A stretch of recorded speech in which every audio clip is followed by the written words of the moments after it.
मेरा वकिलहरू जस्तो ध्रुवलाल श्रेष्ठ, स्वागत नेपाल, टङ्क दुलाल, सुशील पन्त, रमन श्रेष्ठ, तपाईँको चाहिँ नि डाक्टर सुरेन्द्र भण्डारी, डाक्टर भीमार्जुन आचार्य र मानव अधिकारको रोभरमा हो भनेदेखि म भोलि नै 24 घण्टाभित्रमा उपस्थिति हुन म पुलिस प्रशासन समक्ष आउन म तयार छु। मलाई पुलिसले खोज्नु पर्दैन।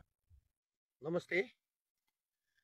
खास गरेर धेरै मिडियाहरूमा मेरो विषयमा मिम बनाउने कुरा, मलाई जोकर बनाउने कुरा आए, दुर्गा परसाई मुर्गा परसाई भनेर जुन हिसाब किताबका कुराहरू आए, ती देखेर मलाई अचम्म लाग्यो। म साथीहरूलाई के भन्न चाहन्छु भने 1000 माइलको यात्रा कुनै शून्यबाट सुरु हुन्छ।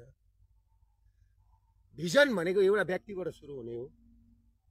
यात्रा भनेको पनि एउटा व्यक्तिले नै सुरु गर्ने हो र यस्ता अप्ठ्यारा कुराहरू एउटा व्यक्तिबाटै सुरु हुन्छ र एउटा व्यक्तिबाटै विचार हुन्छ।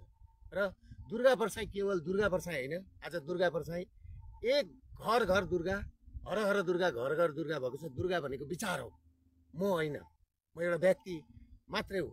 त्यसले गर्दाखेरि म तपाईँहरूसँग के भन्न चाहन्छु भने म भागेको होइन। म पहिला मैले 2टा केसमा म भागिनँ। यो केसमा म जोगिएको मात्रै हो, किनभने म रहेँ भने यो अभियान सफल हुन्छ, यो जनविद्रोह सफल हुन्छ। म नै रहेन भनेदेखि यो जनविद्रोह त्यत्तिकै दबाएर जान्छ। किनभने पेरुको कहानी म तपाईँलाई पेरुलाई लान चाहन्छु। पेरुमा जब गोन्जालोलाई पक्रेर मारियो, त्यस पछाडि पेरुको जनविद्रोह सकियो। त्यसले गर्दाखेरि म पेरुको गोन्जालो भन्न चाहन्न, म नेपालीहरूको एउटा लिडर भन्न चाहन्छु। नेपालीहरूलाई तपाईँको चाहिँ नि बचाउन चाहन्छु, नेपाल बचाउन चाहन्छु। त्यसले गर्दाखेरि म तपाईँहरूलाई एउटा कुरा के भन्छु भने म भन्दै गर्दा जुन 15 गते तपाईँको चाहिँ नि एकजना पत्रकार समथिङ रगत रजक र एकजना सबिन महर्जनको जुन मृत्यु भयो, त्यसमा म हार्दिक श्रद्धाञ्जली भन्दै उहाँहरूको परिवारलाई पढाउनलाई, उहाँहरूको बच्चाहरूको भविष्यको लागि म दुईटै परिवारलाई 5-5 लाख रुपियाँ दिने घोषणा पनि गर्दछु। म यहाँबाट निस्केर आइसकेपछि म उहाँहरूलाई 5-5 लाख रुपियाँ पैसा, किनभने जसको गोलीले पनि मान्छे मर्नु हुँदैन थियो, मान्छे मरे। हामीले नागरिक बचाउ अभियान सुरु गरेको हो, नेपाली र नेपाललाई बचाउने अभियान सुरु गरेको हो। हामीले मान्छे मराउँ भनेर सुरु गरेको होइन। त्यसले गर्दाखेरि म तपाईँहरूलाई एउटा कुरा के भन्न चाहन्छु भने त्यो सँगै उहाँहरूलाई 5-5 लाख रुपियाँ घोषणा गर्दै गर्दा सरकारले दिन्छ दिँदैन मलाई थाहा छैन, तर म चाहिँ दिन्छु। र त्यो सँगसँगै म अर्को कुरा के भन्न चाहन्छु भने म भागेको छैन। मलाई त्यो दिन तपाईँहरूले अहिले सम्पूर्ण भिडियोहरू आइसके, कस्ता कस्ता मान्छेहरूले कहाँबाट घरका छतबाट कसरी ताकेर बसेर छन् र केही मेन स्ट्रिमका मिडिया, 12 भाइ मिडिया जो युरोपियन युनियनको पैसाबाट चलेका छन्, यिनीहरूको काम हिजोदेखि के भयो भन्दाखेरि युएसआइडी र युरोपियन युनियनको पैसा खाएर देशमा तपाईँको चाहिँ नि धर्म परिवर्तन गराउने, हिन्दू शब्द हटाउने, धर्मसापेक्ष मुलुकलाई धर्मनिरपेक्ष बनाउने र हिन्दूको विकल्पमा अरू धर्महरू ल्याएर हाम्रो देशलाई नाश गरियो। त्यसले गर्दाखेरि धर्म रक्षते रक्षत भन्छ। धर्मलाई हामीले रक्षा गऱ्यौँ भने हामीलाई पनि धर्मले रक्षा गर्छ भन्ने युक्कानका साथ म अघि बढेको छु। त्यसले गर्दाखेरि म सम्पूर्ण लघुवित्त पीडित, सहकारी पीडित, ब्याङ्क पीडित, ब्याङ्कबाट कालो सूचीमा पर्नुभएका नेपाली दाजुभाइहरूलाई, जो सहकारीमा डिपोजिट गर्ने 15 लाख परिवार छन्, ब्याङ्कबाट ब्ल्याकलिस्टमा कालो सूचीमा पर्ने 5 लाख परिवार छन् र अरू ब्याङ्क र सहकारीबाट 20 लाखदेखि 22 लाख परिवार जोखिममा छ। उनीहरूको घर जग्गा जमिन सबै लिलाम हुँदैछ र उनीहरू सुकुम्बासी बनेर उनीहरू मुङलान जानुपर्ने स्थिति र विदेश हिँड्नुपर्ने स्थिति छ। त्यो स्थितिको अन्त्य गर्नलाई मैले यो लडाइँ सुरु गरेको हो। त्यसले गर्दाखेरि वैदिक सनातन हिन्दू राज्यसहित राष्ट्र संस्थाको स्थापित गरौँ भनेर म लागेको मान्छे हुँ। म भाग्न जन्मेको होइन, तर म विवश भएर, किनभनेदेखि प्रचण्ड, केपी ओली दुईजना बसेर अरू एकजना राजावादी हुँ भन्ने पार्टीकै व्यक्ति बसेर म यो भोलि पर्सि सार्वजनिक गरौँला। उहाँहरूको एउटा डिसिजन के भयो भन्दाखेरि 15 गतेको आन्दोलनलाई डिसमिस बनाउनुपर्छ र दुर्गा परसाईलाई चाहिँ एउटा पागल जस्तो बनाउनुपर्छ, जोकर बनाउनुपर्छ र दुर्गा परसाईबाट यो आन्दोलन हुँदैन भनेर जुन नेतृत्व हत्याउने कोसिस नेपालमा भइरहेको छ, त्यसमा तपाईँहरू नलाग्नु होला। सम्पूर्ण नेपालीहरूलाई के भन्छु भने अब अरू ऊर्जाका साथ, अरू उमङ्गका साथ, नयाँ भविष्यका साथ, नयाँ योजनाका साथ म आउँदैछु।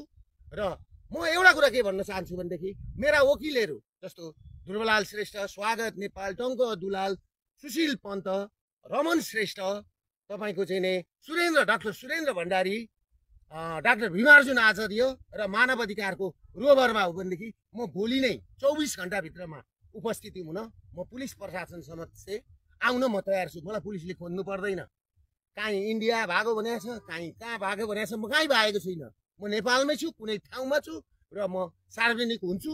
र म तपाईँलाई के भन्न चाहन्छु भने मेरो जीवनको तपाईँहरू ग्यारेन्टी गर्नुहुन्छ र मानव अधिकार र वकिलहरूको रोभरमा, अघि मैले नाम भनेका वकिलहरूको रोभरमा हो भनेदेखि म 24 घण्टाभित्रमा उपस्थित हुन तयार छु। र तपाईँहरूले के भएको थियो कुरा भन्दाखेरि 15 गतिको आन्दोलन गर्नुभन्दा अगाडि 13 गतिको दिन सिडिओ कार्यालयमा सिडिओ साहब, काठमाडौँ जिल्लाको सिडिओ साहब र काठमाडौँ जिल्लाको एसएसपी साहब र एसपी साहब अनि एकजना डिएसपी साहब बसेर के भएको थियो भने शान्तिपूर्ण आन्दोलन गर्ने भनेर भनेको थियो।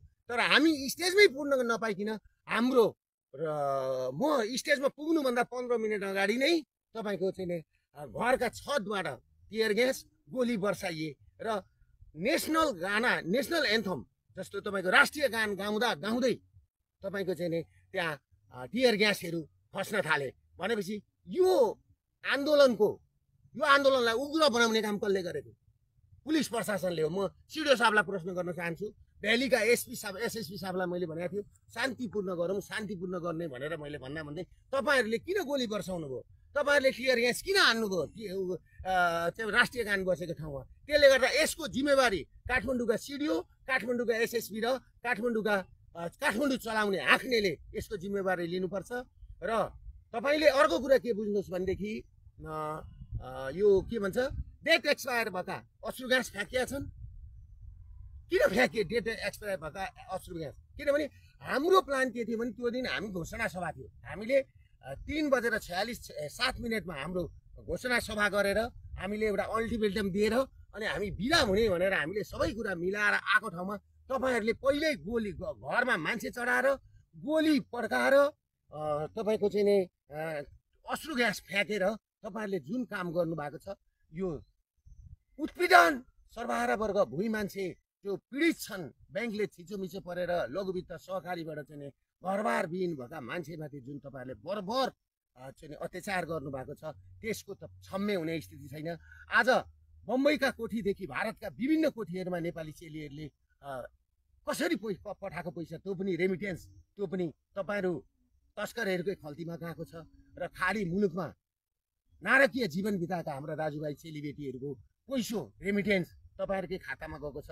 त्यसले गर्दाखेरि यसको अन्त्य गर्न जरुरी छ भनेर म लागेको मान्छे हुँ। म नेपाल र नेपालीको लागि लागेको मान्छे हुँ। त्यसले गर्दाखेरि तपाईँहरू एउटा कुरा के बुझ्नुहोस् भने म पुलिस प्रशासनलाई पनि संयम हुन र मलाई खोज्नु पर्दैन।